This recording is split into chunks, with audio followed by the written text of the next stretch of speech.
Teams crashes, which it shouldn't, when I share the screen, then I'll join another device. Okay, so welcome HUL256. Today is lecture number 9. We're at the start of week 5, which means we have just 2 weeks before your minor assignment. And I'll try and post your minor assignment sometime early next week. It'll be a take home. And as I just mentioned, I'll grade your short answer questions this week. There'll be another set of short answer questions for weeks 3 to 6, which I'll assign probably around the same time as the minor. So that's one point to note. Second, I've assigned the readings that we are going to use both for lectures and tutorials. They're up on Piazza. The lecture readings have to do with the material on arguments from this textbook by the Azim Premji University, and the tutorial readings continue this theme of propaganda. And in case you're tired of propaganda, then be rest assured that we won't talk about it after the minors. I made one announcement about tutorials again on Piazza, and that was that I'm going to scrap the Tuesday tutorial section because it looks like there's very poor attendance in it. And is there anyone who would like to attend tutorials but can't make the Wednesday and Friday slots?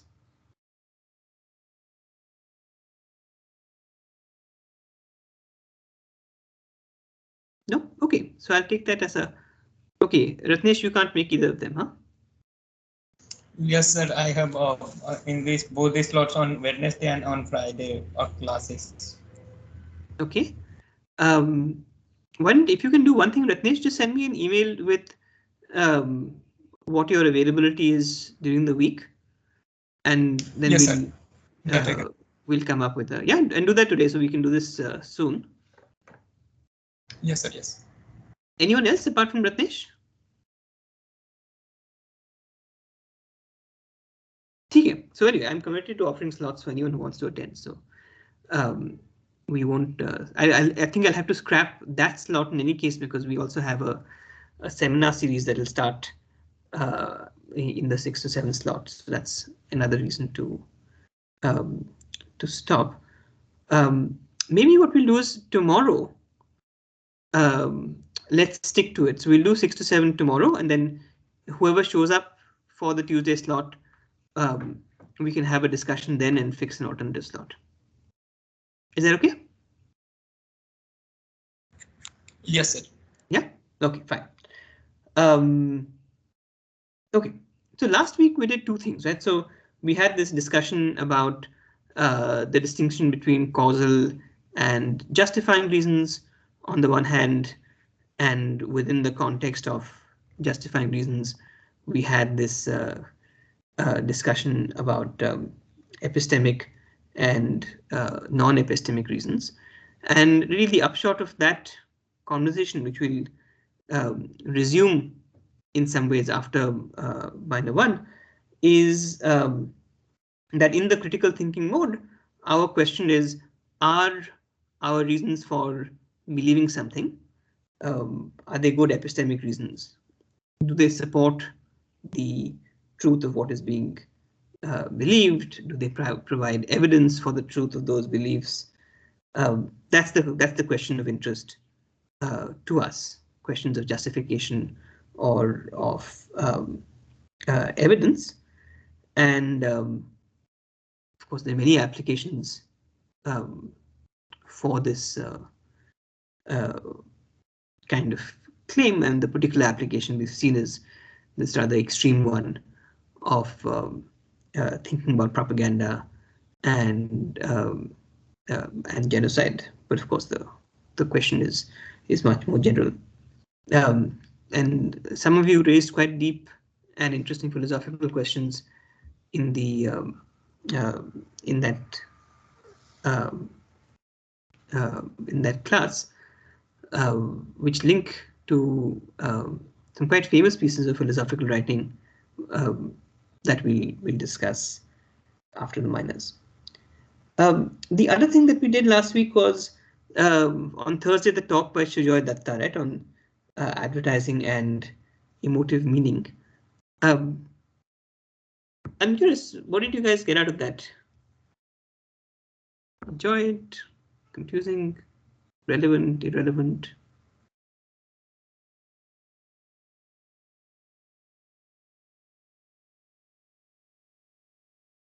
So it was totally relevant in terms of how these advertising companies plant their thought in our minds and in terms of building their brand and how does it play a role and how does it force ourselves or make ourselves into buying their products.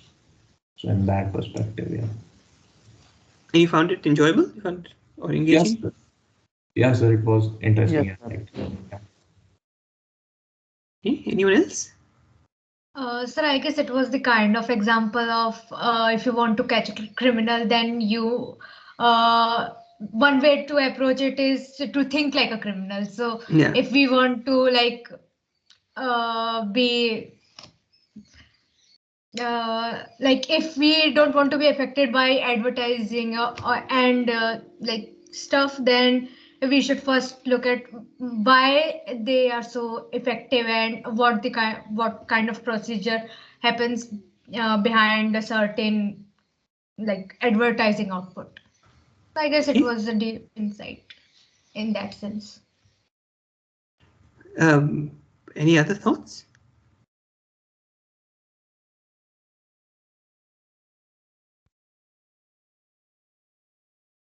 So one question that I had was, we have this one tutorial slot to make up from the second week of class, and would any of you like to have a tutorial session with Joy, looking at some more examples or talking more about the process of advertising, anything of that sort? He's very happy to do that, but I need, at least 4 or 5 people who might be interested in that.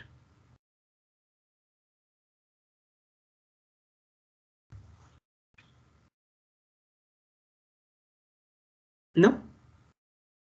Sumita is 1. If I get 4 people, then I will organize one. I have 2 right now. Can you repeat what you asked? Sorry? Can you please repeat what you asked? Oh, my question was, how many people want to have an hour session with our guest lecturer Sujoy to talk more in detail about advertising and to have a discussion? That was my question. So when would that discussion be scheduled? At your convenience. At everyone's mutual convenience. Ideally, I think sometime before minus, but I know you guys are pretty busy, so we could also do it afterwards, or we can work it out, something that works for people.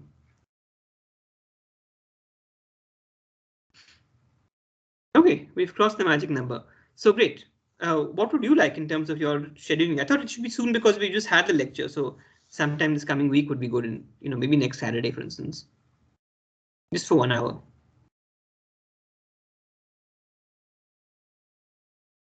Did that sound good? Yes, sir. Saturday, Sunday is fine, and it can be even in the evenings after 7 or something like that. Okay, that may be a bit tough for me, but let me try and then do an hour depending on his convenience. So is this weekend or next weekend you're talking about? I'm thinking of this coming weekend. The next weekend will be the weekend just before minor, right? Yes. So I meant this coming Saturday, the whatever it is. I don't have a calendar on me. 4 to 6. Saturday the 5th. Saturday is not the 5th, is it? Or we already in? That's right. Saturday the 5th. Okay. We'll do that then. I'll get onto it. The thing that I thought, which I loved, was this idea that he said right at the start, refuting an argument is easy, but refuting a story is not. And in a way, what we're doing in the next few weeks is the business of refuting, well, evaluating and refuting arguments, which brings us to the material for today. Right. So far, our focus has been on like small units of language. So we looked at words, we looked at individual statements in the context of phrases, right? In the context of framing, in the context of emotive language. And now we are going to turn to the issue of how chains of statements lead up to conclusions, to when people trying to persuade you to believe something, they might want to persuade you that we need a lockdown now to prevent COVID mortalities, or they might try to persuade you to vote for them, or they might try to persuade you that unemployment is has gone up in the last few years, or just anything, any of a range of topics, right? That might try and persuade you that ivermectin is a good drug for treatment of COVID, and our aim is to understand when and why such persuasion is good. And the terminology that's used for talking about this is that of a deductive argument.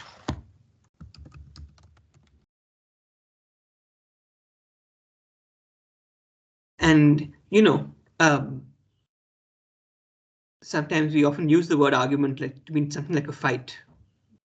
He was having an argument with his wife about whatever, who should do more work, or why the baby didn't have his bath, or whatever. Those arguments are not the kind of thing that we are interested in. We're interested in chains of reasoning. You could think of a deductive argument like a mathematical or a logical proof. So you have premises, you have a conclusion, and there's some kind of justificatory relationship between the premises and the conclusion. So in mathematics, the justificatory relationship is entailment, right? If the premises are true, the conclusion has to be true. In scientific reasoning, we don't go for that stronger justificatory connection. It's not the connection of what is called logical validity, but we go for something a little bit weaker, and we'll see that after the minor. And so yeah, so you have a bunch of premises that the author of whatever is being written takes to be the basis for the conclusion. And then our question is, well, to what extent do the premises taken together justify believing in the conclusion?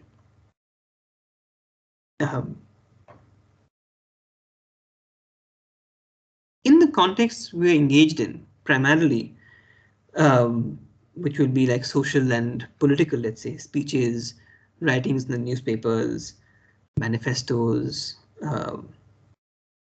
policy documents. That's the kind of thing that at least the authors of the APU textbook are interested in.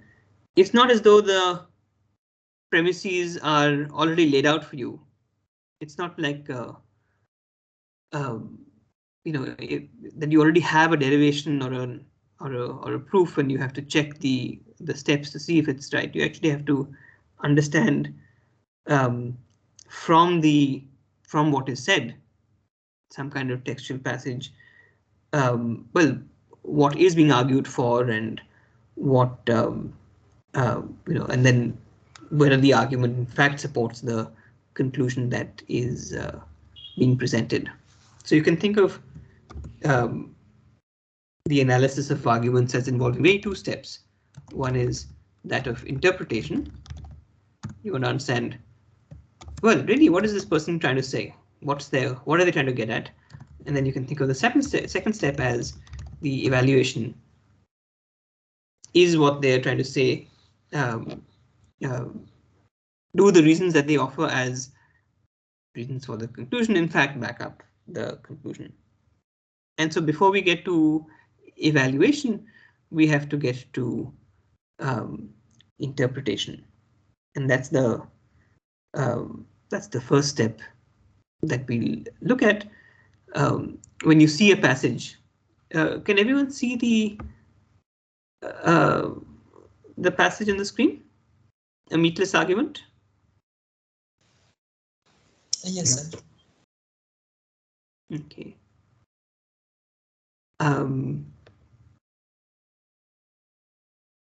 Let me ask you this before we read the passage. What is your guess of what percentage of Indians are vegetarian? You can enter in the chat box or speak. Around 25 to 30%. 30%. 30%. 25 to 30. According to articles I have read on Google. 25 to 30. Anyone else? Anyone thinks that they're 50%? Around 20, 30. Praveen has a very specific 48%. Okay, so there's one set of estimates that cluster around 25 to 30. Another set of estimates that cluster around 48 and 50. Rajiv has a lower.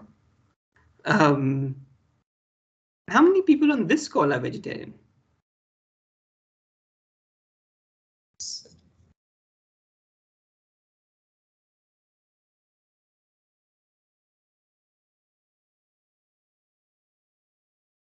I see 6 people, 7. I see 7 people. I guess I've recently turned vegetarian, so I should count. Well, I'm vegan now, so that's 8 people, including me. So 8 out of 22 is what? Approaching 50%, right?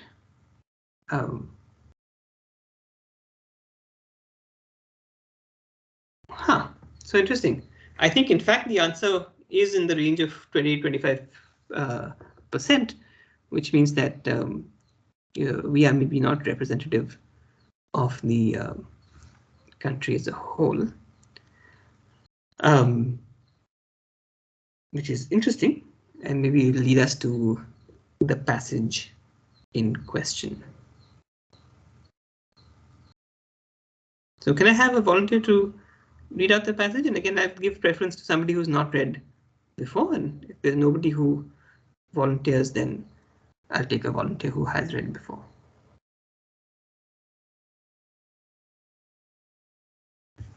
And there are 22 people on the call, so I'm sure there's some people who've not read before.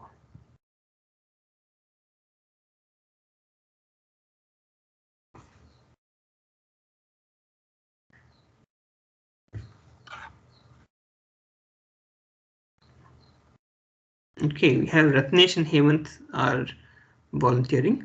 So I'll go with Ratnesh. Ratnesh, you want to go ahead? And Hemant, we'll come to you next. Yes, sir. So the US National Public Radio NPR recently featured an article entitled Egg War. Why India? Why in? Sir, what's written here? I am not able to see clearly, sir. Oh, vegetarian elites. Yeah. Should why I increase the size of the why text? India is? Yes, sir. A bit. How's that? Yeah, sir. Now it is visible. Except that you can't see the side. Okay, let me just close this. Okay, how's that? Yes, sir. Now it is fine. Why India is a vegetarian? India's vegetarian elites are accused of keeping kids hungry. The concern expressed by the writer was legitimate. The nutritional needs of poor school children in Madhya Pradesh following the state government's decision to remove eggs from the menu. But as the rather judgmental term vegetarian Elites suggest the article seems to be more about perpetuating a common misperception in reporting on India that somehow vegetarianism is an upper caste Hindu ploy to make the poor in India starve. After all, just a few days before that, the New York Times addressed the beef ban issue with the headline "Saving the Cows, Starving the Children," complete with a photo of a woman offering a pranam to a cow. Okay. Yeah. So let's examine the idea of vegetarian elites more closely. This has become a part of common sense in the West and in the well-educated sections of Indian intellectual and media communities too. As the NPR article says, quoting a much-cited 2016 survey of diet in India, vegetarianism is limited to privileged upper caste Hindu communities. Given the general association of diet and caste in India, this might appear to be true and sustain the whole accusation of vegetarian elite making children starve. However, what is formulation misses out on this one key question: how vegetarian really are Indian elites? Elites. If you walk, Yeah. Go yeah, ahead. elites. If you walk into the mid to upscale restaurants or in many of the hundreds of malls that dot urban and small town India today, where elites go to eat, do you see the majority really eating only vegetarian food? On the contrary, the more expensive the place, the more likely it is skewed heavily towards non-vegetarians. It is not just about personal choice either, but a social and demographic reality. If you look at the most influential and politically politically powered uh, politically powerful communities in most estates in India today, uh, is their traditional diet likely to be vegetarian or non-vegetarian? For example, in my home state of Andhra Pradesh, Telangana, the ruling elite castes are non-vegetarian. Those that are traditionally vegetarian are probably a majority among them. Minority among them. Yeah, sir, minority among them. Okay, so let's just pause there. Um, what's the um, what's the author trying to establish? What's the conclusion of that the author wants to leave you with? Anyone? So that the majority is using the idea of vegetarianism to what suppress minority. Does he agree with that statement? So to be honest, I have not yet actually understood the premise completely. So I would. I'm asking the conclusion. What is his take-home point that he wants the reader to take away?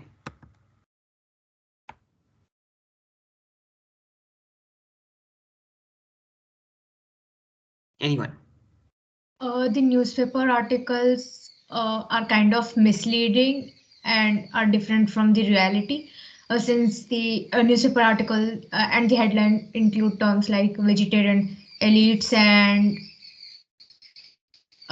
like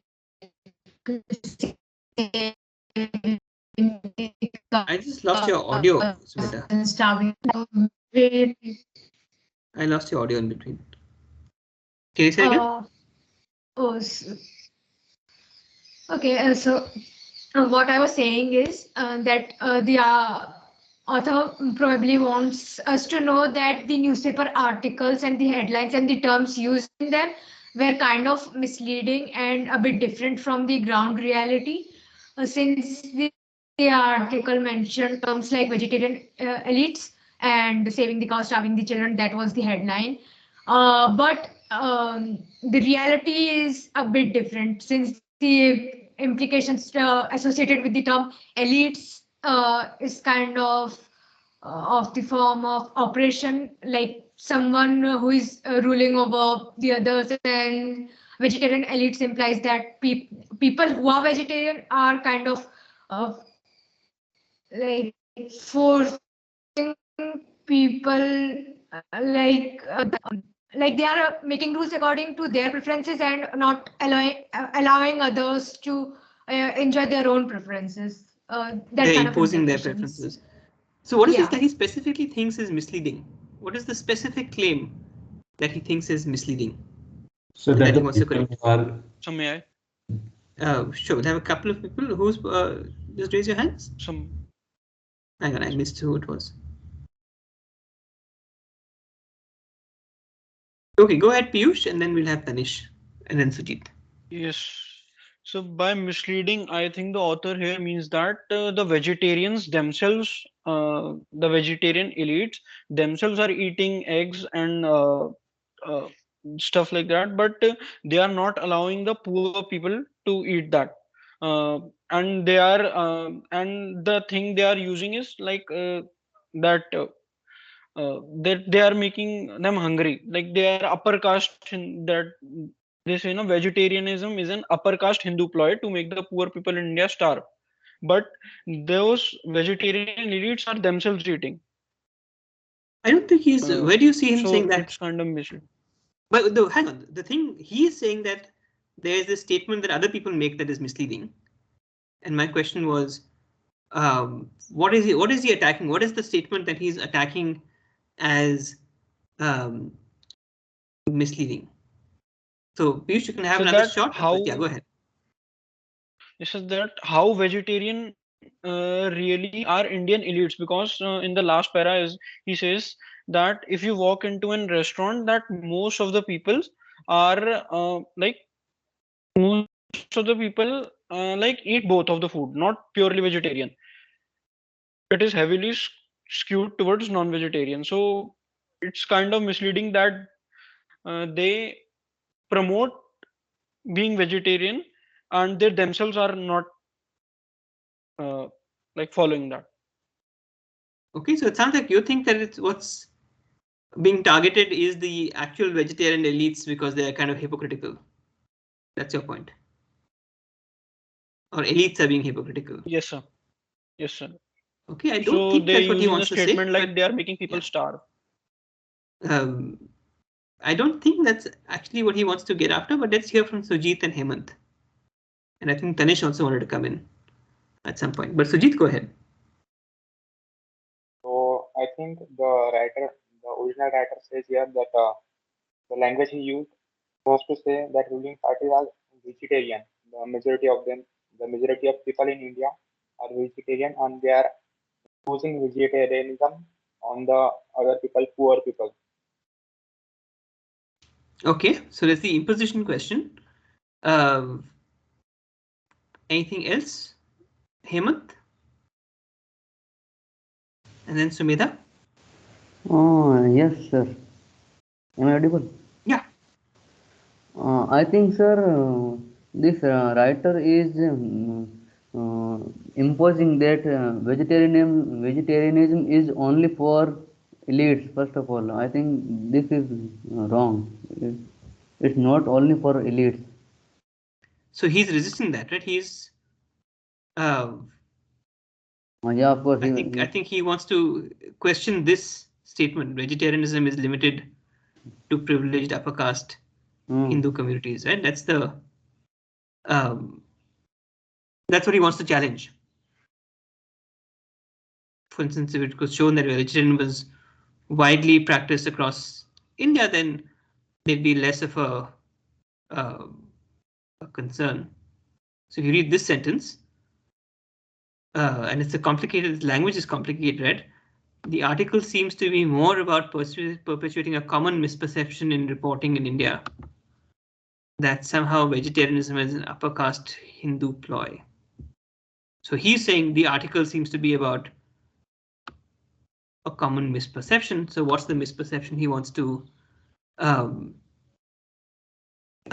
correct? That's this misperception. Sumedha, you had a hand up. Yes, sir. It was exactly this point that this was the statement that he was trying to target, and he provides kind of like a database kind of thing that uh, in India, the more people who classified as elite are more tending towards the non-vegetarianism. So it's not really an elite thing to be a vegetarian. And the examples he provided in the third paragraph. Okay, so hang on. So let's just get to his conclusion, which should be like, it is not the case that that's what he wants to argue. What's the reasoning that he gives? And is it good reasoning? Let me ask those two questions. I think, sir, he has just given that mostly in the restaurants or expensive places, elites are going there and eating non-veg. So he just give this And argument. is that a good reason to support his conclusion? I think, sir, no, Why? because we can't say that all people are eating non-veg.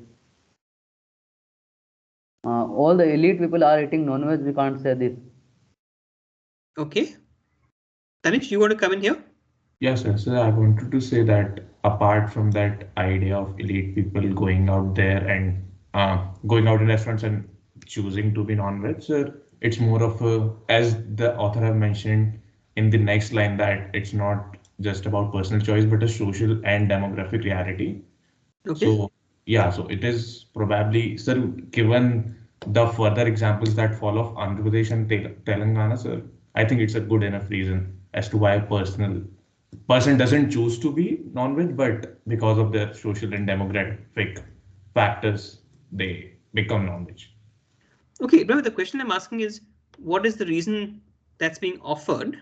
And it's true that what's being offered as a reason is this observation, is this data point that, at least in the author's experience, in elite restaurants, let's say, most people eating in elite restaurants are eating non-vegetarian food. So let's suppose that's correct. So you can say his premise is, most people who eat at elite restaurants are eating non-vegetarian.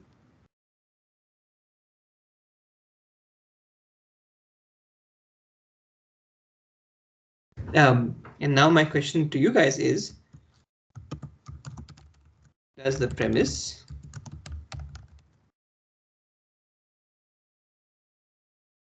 and Arnish, you have your hand up. I see Arnish and Sumita have their hands up. Arnish, what do you think? Yes or no to my question? I mean, I don't feel it supports the conclusion. My assertion would be that it does not prove that the it essentially what it does it proves that the upper class of the Hindu communities are maybe eating non-vegetarian food, but it does not prove that uh, the vegetarianism is limited to. It does not disprove that the vegetarianism is limited to Hindu upper caste. Maybe if he Why? somehow shows that the poor people or maybe the underprivileged are having non-veg food, then maybe he is able to prove that it is not limited to Hindu upper caste.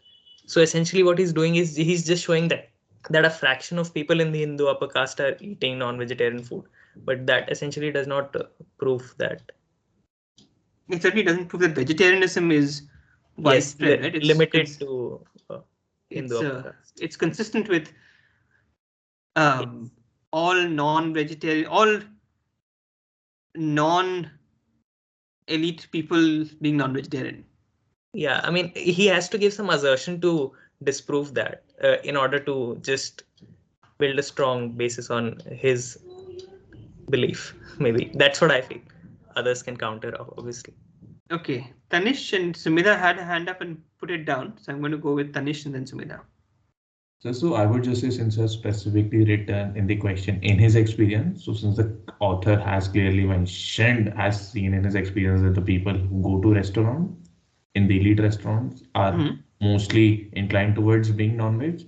So talking about the experience of that author in that particular context, the conclusion is supporting the premise. I think so. No, the question is the premise supporting the conclusion? Yeah. Since Is it really? specifically we are talking about the experience of the author. And well, the experience of the author is in the premise, but the conclusion is a general conclusion, right? Okay. Yeah. Okay. Hemant. Yes, sir, I think it is the premise is not supporting this conclusion, because sir, how can we say that those who are elite are upper caste, first of all?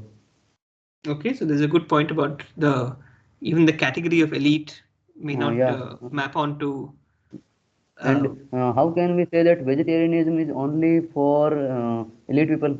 It's for all, it's for everyone's choice to be a No, but remember the conclusion that he's vegetarian. getting at.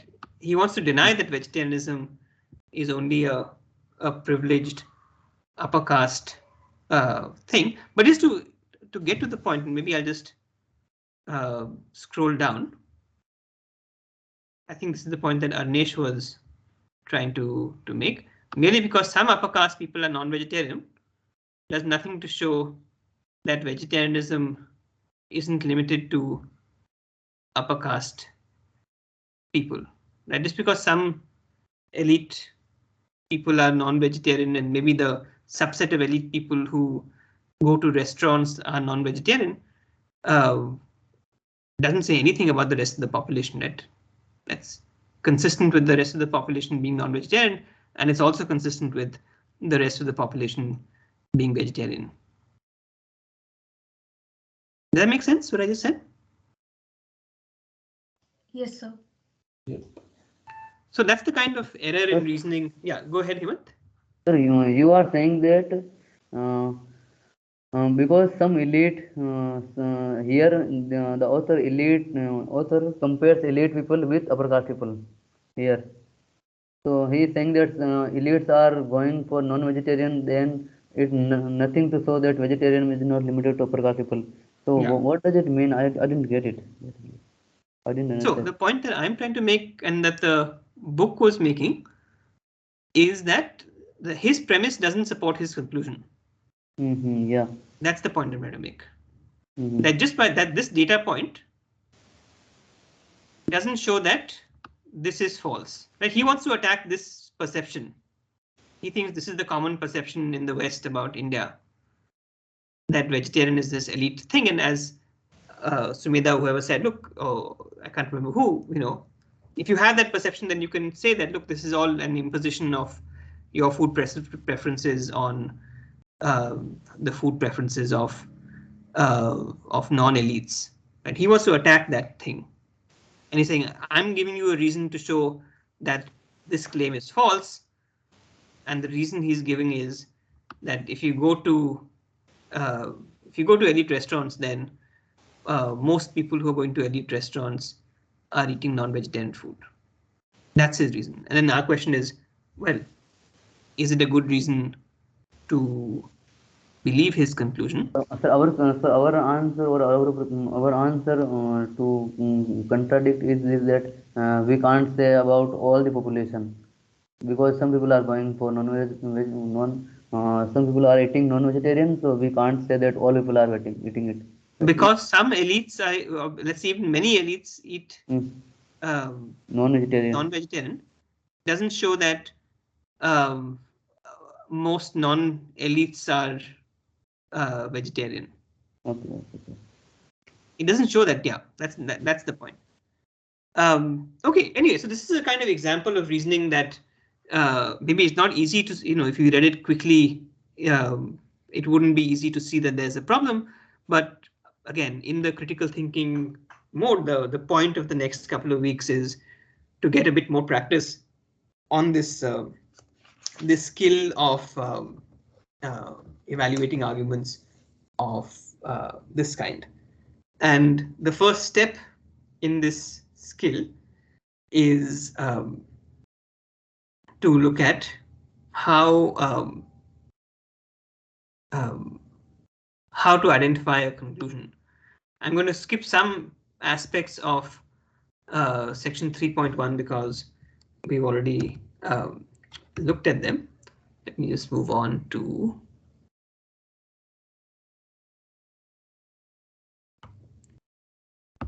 this question, the notion of identifying a conclusion. And the task in these cases is, as we had here, you have some piece of text, a speech or whatever it is, and you want to understand as a matter of interpretation, what is the author trying to get at? And one kind of partial guide for you is this kind of checklist, that a conclusion is a single sentence, that is declarative, it's something that can be true or false, and that it's the thing that the argument is leading up to, it's the thing that it wants you to, the author wants you to believe, it's the thing that the other things they're saying are intended to justify. So, if you are engaged in critical thinking, the first step is, well, when you see a piece of text, look, well, what is this person trying to say? And often it'll be very clear. Often it'll be very clear because they'll say, look, here's what I want to say. You look at that Nazi propaganda or the Rwandan propaganda, the Hutu propaganda. This is what I want to say. I think that Hutus should not be trusted. I want to argue that Jews should not have citizenship rights in Germany. So many times it'll be very clear what is stated. But one of the important things to note is that may not be clear. And the first couple of pages in the section make this point. So there are 3 or 4 kind of general points to make, and then we just jump into further examples to get a feel for it. So in a passage, often a conclusion will be signaled by saying, therefore X. Think about in a mathematical proof, right? You say premise 1, premise 2, premise 3, whatever. Therefore, this statement is true. You'll say, in conclusion, I would like to argue that, or therefore, we should conclude that Tutsi businessmen's shops should not be propagated, should not be, people should not go to those shops. So in good pieces of writing, it should be pretty clear what the conclusion is. One shouldn't have to work hard to figure that out. And this is a piece of advice, again, as people who make arguments, not only people who consume arguments. It's good to flag or signpost what your key take-home point is. But there are many pieces of writing that don't have that, and it's important to see 3 points that they make. One is conclusions don't need to be at the end of the argument. We see that in some of the examples. Often they are unstated.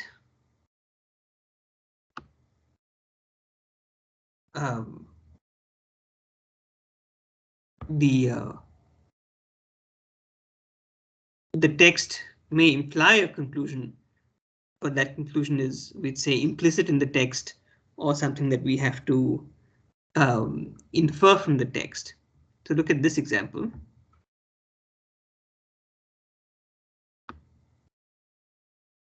What's the conclusion of this text? Someone stole my cake and you are the only person in the house at the time.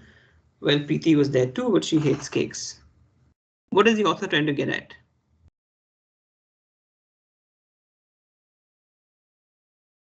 You stole my cake. Right? And that's not there as part of the, it's an implication of what is being said rather than explicit in the text. So that's quite important. Another point that they make is that it's often sometimes if you read some kind of passage in a speech or whatever, or in an article, you may not know what the conclusion is because there may be a lot of context that you need to know in order to assess what those conclusions are. And again, this is a matter of just, so it may be indeterminate. Sometimes it just may not be clear from a piece of text. What is the author's ultimate takeaway? Let's do one thing. Let's take a break by looking at some examples. And what we'll do is maybe look at this example of the Citizenship Amendment Bill.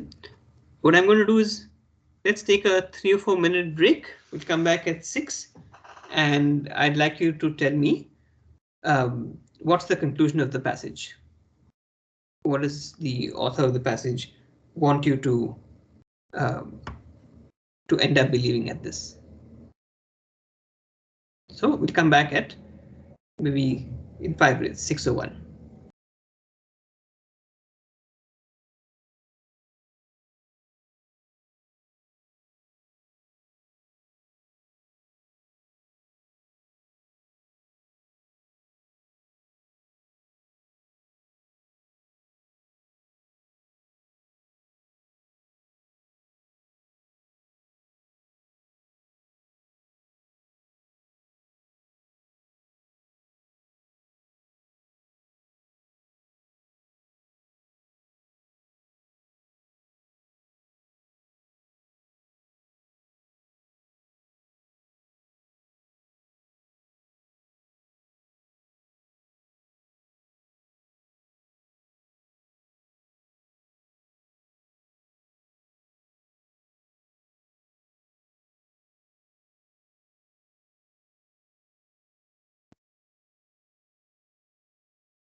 We'll wait for another minute.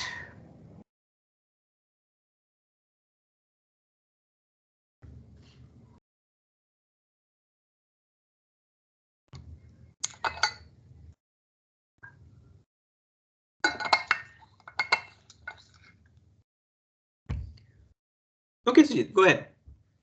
What's the conclusion of the passage? I think conclusion is pretty much directly stated here that the constitution belongs to only the people of India and it does not affect on the other citizens. But I mean that way it makes sense. But if you think about humanity, then it won't be right to exempt some people based on their religion. So you said a lot there, and you've caught on maybe something that perhaps is questionable in the argument. But for now, we're looking at the the core central point that the author is trying to identify. And I think part of what you said. So part of the exercise of identifying a conclusion is to be very narrow. See what's the core central point. Tanish and then Hemant, and again, I'd love it if more people joined in, so it's not a 7 or 8 people participating. But go ahead, Tanish. So I'm not sure, but the Citizenship Amendment Bill CAB executes Muslim from granting the citizenship, which was the point of CAB in other countries like Pakistan, Bangladesh, and Afghanistan. Okay, Hemant. I've lost your audio. The case that Pakistan, Bangladesh. Hello, sir. Am I audible? Yeah, now yeah. Sir, I was saying the government introduced a bill in which government told that from like the Muslim majority countries like from Pakistan, Bangladesh, and Afghanistan, where minority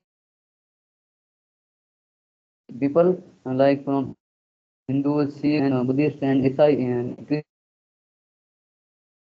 who were suffering there. They flight or flew from. They will be then they are what that means कि हम उनको नागरिकता दे देंगे. They are able to get citizenship, and where the majority people from their countries, the people belonging to majority religion are not there, are not able to. So Hemant, remember, we're looking for this one very specific. The very specific question is, what is the conclusion of this passage? And what you're doing is you're giving some context and telling us more of the background to this issue.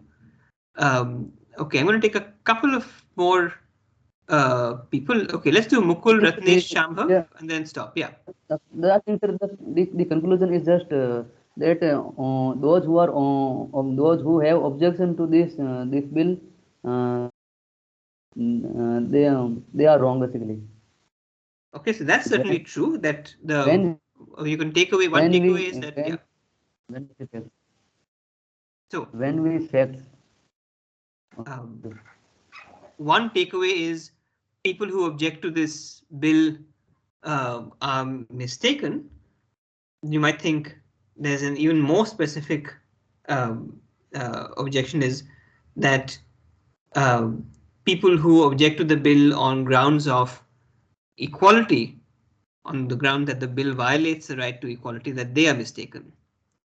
So in fact, I was just saying that. Yeah, but you said it in much longer than a single sentence. I was just. But yes, so that is, I would say, in fact, what I do is I won't take the further hands right now, and we'll move on to some other examples. But you see you might say, look, the take-home conclusion is let's say I'm going to type it out in two different ways. People who claim that the CAB violates, let's say,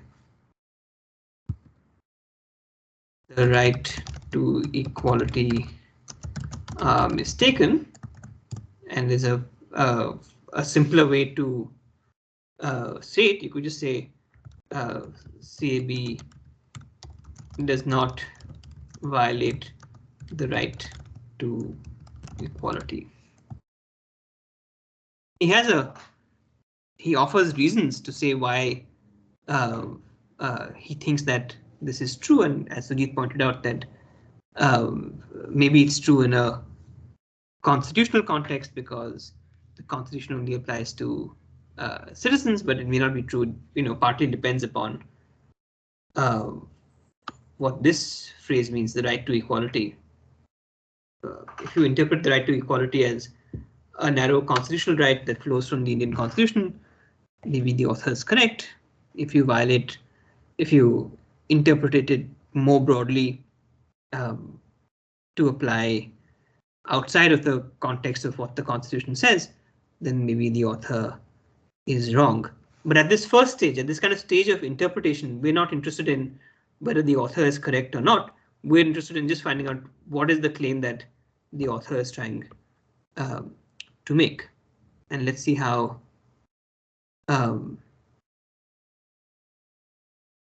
the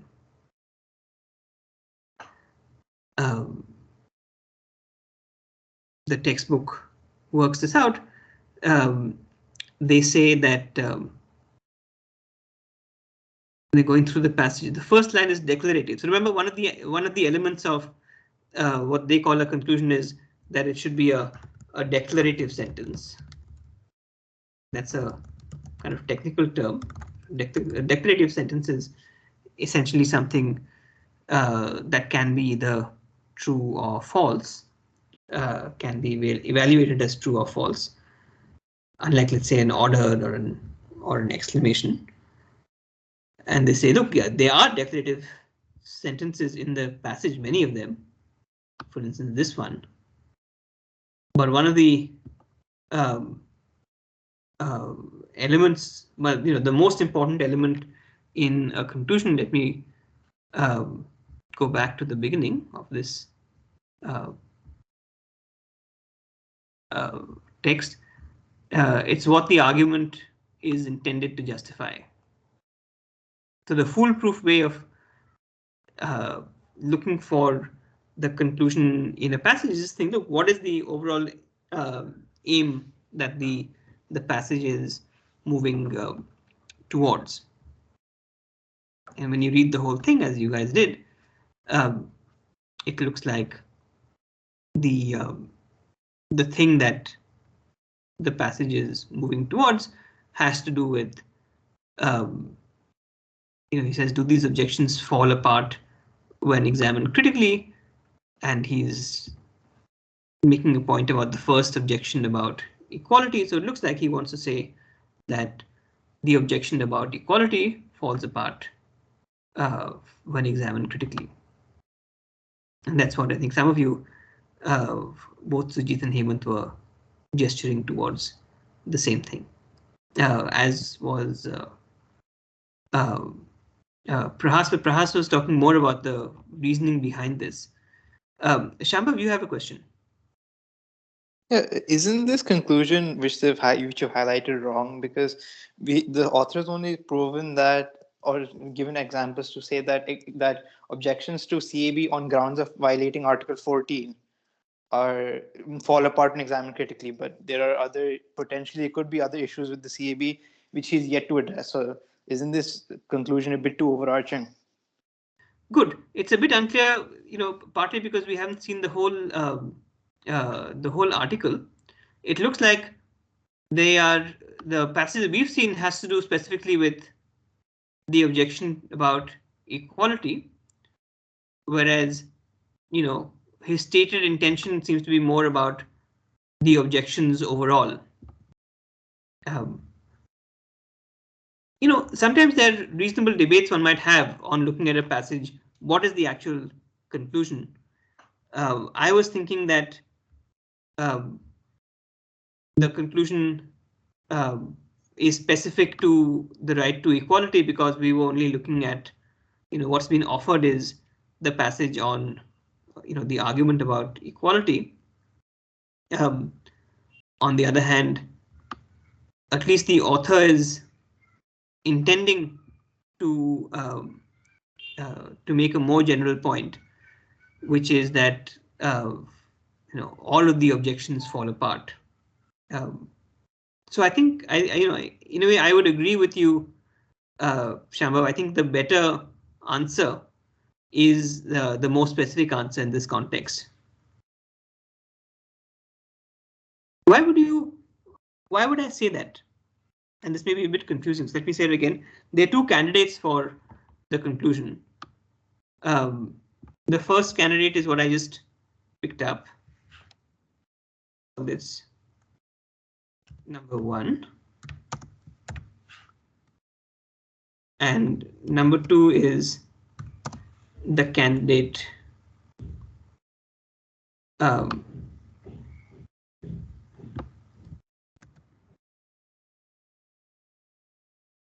that's provided in the textbook.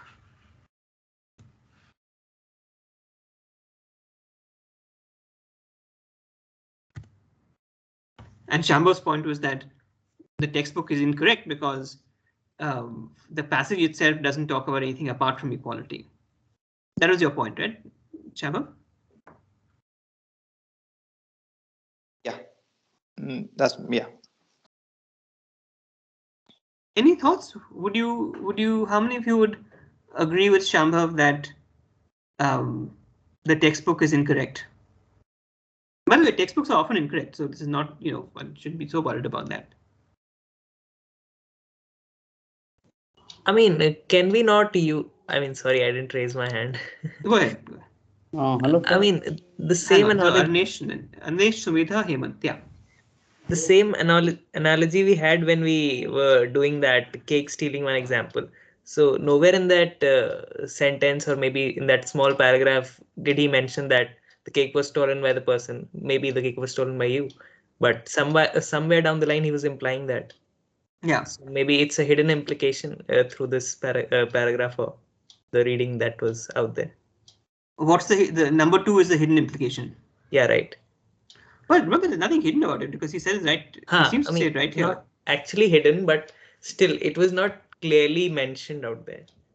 Right, or do these objections? They have raised various objections, and it's in this form of what's called a rhetorical question. Do these objections fall apart when examined critically? Okay, Sumedha and then Hemant.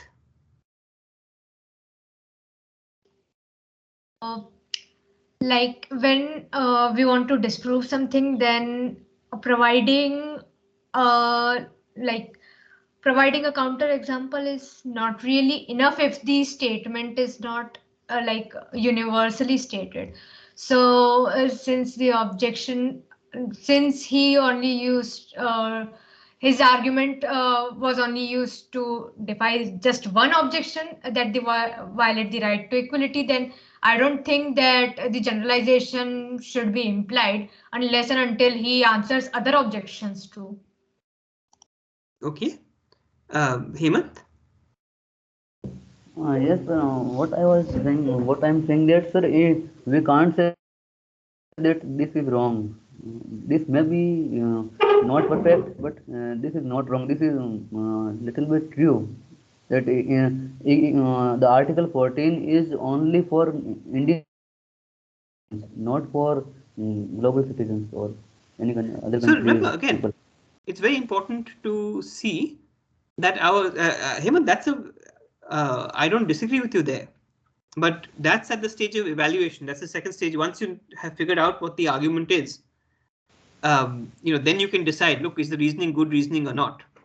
So right now we're not even talking about is the conclusion true or not. We're talking about what is the conclusion that the author is trying to establish. So that's at the interpretation stage. Does that make sense? What I just said? Yes, sir. Yes, Yeah. sir. Yes, sir.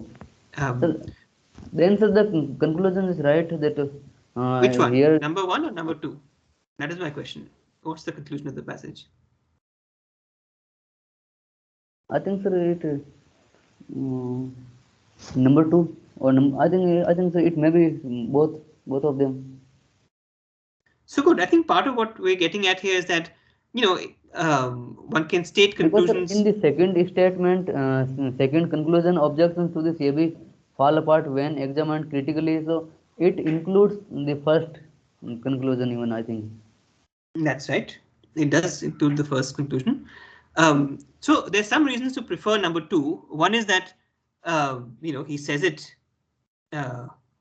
explicitly, or pretty near explicitly. And the other is, as Hemant said, if you believe 2, then you also believe 1.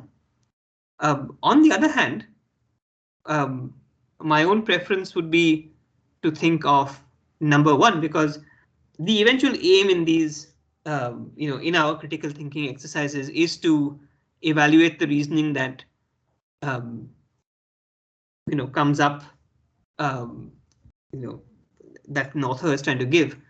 If we took this as the reasoning, if we took this as the conclusion, then it would be very quick. One could object saying, hey, you're saying that all objections fall apart, but you have only given the objection for equality. You've not considered the other objections. That would be a very easy thing to say in response. And it would be correct if we took that to be the conclusion. On the other hand, if you took this to be the conclusion, which is a more limited conclusion, then it's possible to examine more carefully what are the grounds that the author is giving for that particular conclusion. And this allows us to investigate reasoning more closely. But I guess what I'll say, okay, Shambhav, now come on in. Yeah, just another point which I thought right now that it's like if you assume the more general one that what's in the textbook is correct, it's like saying that say somebody's house, 2 things were stolen from somebody's house. Now you're accused of the theft, and in your defense you say that I prove I didn't steal one of the 2 objects, hence I didn't steal anything. Now, clearly, this is like from common sense, it's completely rubbish, because just because you've not stolen one doesn't mean that you haven't stolen the other one, right? So it's kind of similar thing which we're doing here. Like just because you've proven that Article 14 isn't violated, there could be potentially other things which have to be still discussed before you can make the overarching claim that it doesn't basically on critically examining the CAB, it falls apart. So good. You might think, and it's these dialectics are kind of almost surprisingly complicated. So nobody, when one's going into the exercise of saying what is the conclusion of this passage, we're not asking is the conclusion correct or not. We're not even asking is the reasoning of the conclusion good or not. We're just trying to understand, as a matter of what I call interpretation, what is the author trying to say? The passage in question.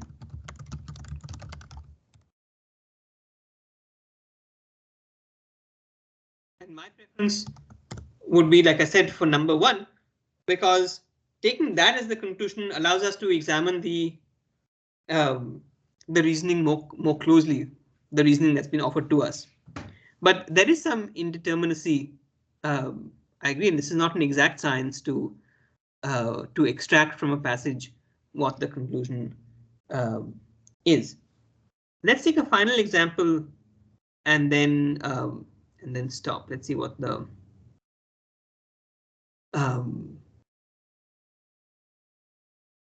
okay, let's see the first. This is a nice example. I think Hemant you had. I heard. Well, you just spoke, right? I've lost track. हाँ sir मैं पहले पढ़ने वाला था लेकिन मैंने नहीं पढ़ा. अच्छा, so go ahead. Quit smoking and get 6 days off. Do non-smokers envy smokers who seem to slip off every now and then for a breather in the midst of their daily work routine? They didn't. At least not at Piala Inc., a Japanese marketing firm that decided to offer 6 extra paid leaves a year to those who take no smoke breaks. Apart from causing a split in the office, this human resources policy raises several questions. Are employees mere desk slaves or to be compensated for time spent at the grind? This is what the logic offered by the Piala suggests. Its employees, it seems, are paid not for the output of their minds, some of which may actually need brief breaks or to deliver results, but for what is visibly recorded as work. Unless it's a factory floor with workers doing robotic jobs, this assumption goes against the grain of modern business practices. But then again, what if it's an ingenious way to nudge employees to quit smoking? At Piala, over 30 of the company's 120 employees readily took their extra days off. What's significant, however, is that it also encouraged several employees to kick the habit at least during work hours. Is there a lesson in this? Japan and India remain two of the world's largest tobacco markets with a decreasing proportion of smokers. Though Japan is doing better than us, India is home to an estimated 120 million smokers, and it hardly needs saying that they ought to quit. Nicotine is addictive, no doubt, so it's not easy. But if their employers dangle an incentive, it may help. Okay, so the language there is quite complicated in this. I would in fact offer this as an example of not very good writing because the conclusion doesn't leap out at one. Well, what do you guys think? We may not have time to discuss in discussion in detail. What's your sense? What is the conclusion of this passage?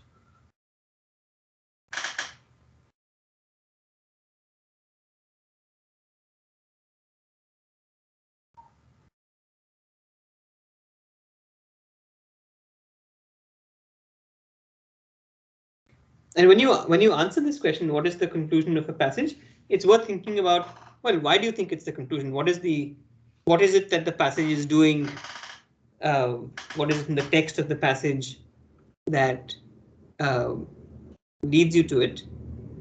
And I'd go back to the threefold criteria here.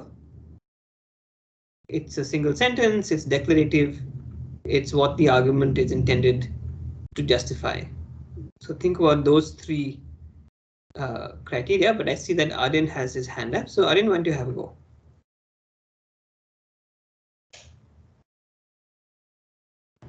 Yeah, sir. So I think it's a bit difficult to see the conclusion, but then I think the conclusion should be something like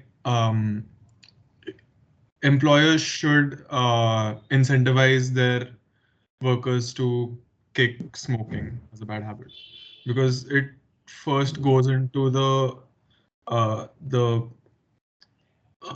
the demerits of this particular policy, but then it also talks about the merits of it. So I think it's not talking about the specific policy, but it's talking about any policy to help workers quit smoking, something like that. Anyone else? Yeah, I think that's a nice analysis of what's going on.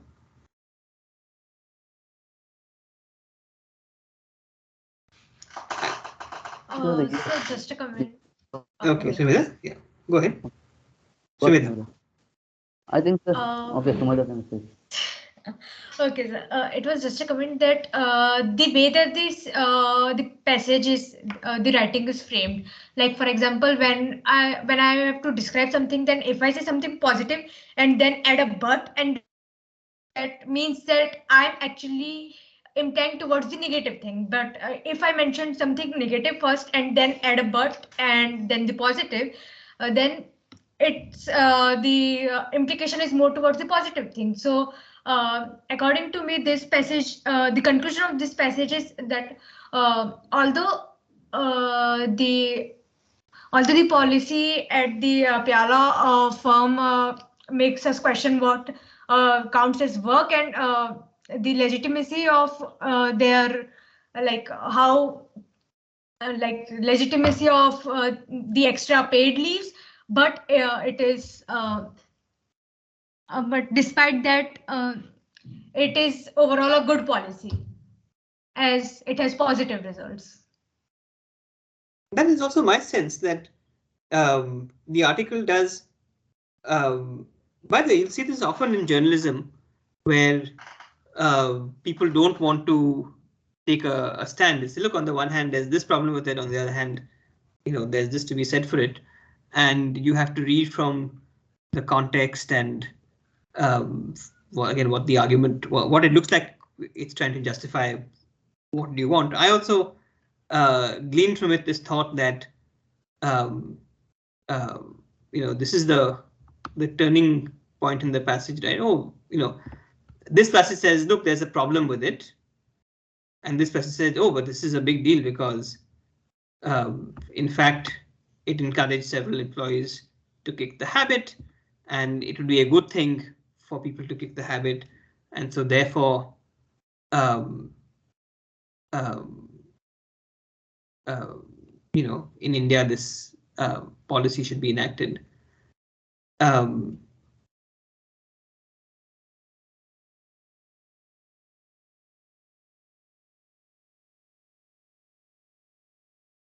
in the interest of time, since we're running out, I'm just putting up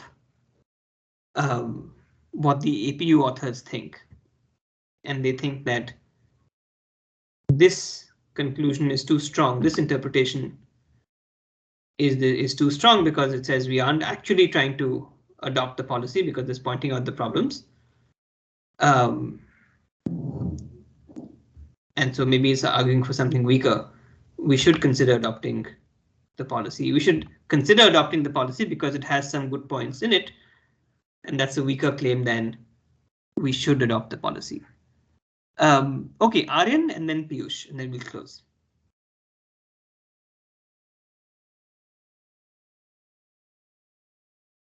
Oh, Aryan, is your hand up from earlier? Yeah, it was up from earlier. Okay, Piyush.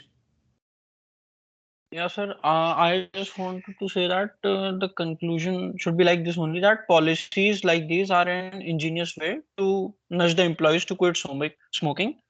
And I wanted to add something as well, that as for the second paragraph, its second paragraph doesn't make any sense for me, because the thing in the first paragraph is they said no smoke breaks. They didn't say no breaks. And the second paragraph focuses on saying no breaks. So they remove the word smoke from it, and it's like manipulating them. It's like manipulating to think that there should be smoke breaks. But the policy said only no smoke breaks. Nothing about no breaks. In fact, it doesn't even say no smoke breaks. It says that, look, if you don't take smoke breaks, then you get these 6 extra paid leaves a year. So you're right. Look, it may have said something a bit misleading. I hadn't thought about that. I have to think about it a bit more. But your sense is that therefore this should be it's an ingenious way to nudge employees to quit smoking, and therefore maybe the implication is it's something that India should consider adopting because nicotine addiction is a real problem. Yes, because they have given quite many reasons for that. Like Japan is doing better than us.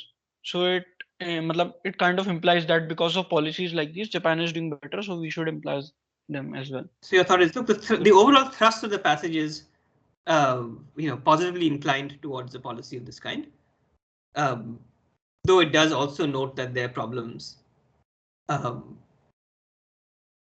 I would agree. So let's stop here with the sense that, in a way we've seen disagreements and different ways of making precise what the conclusion of a certain passage is.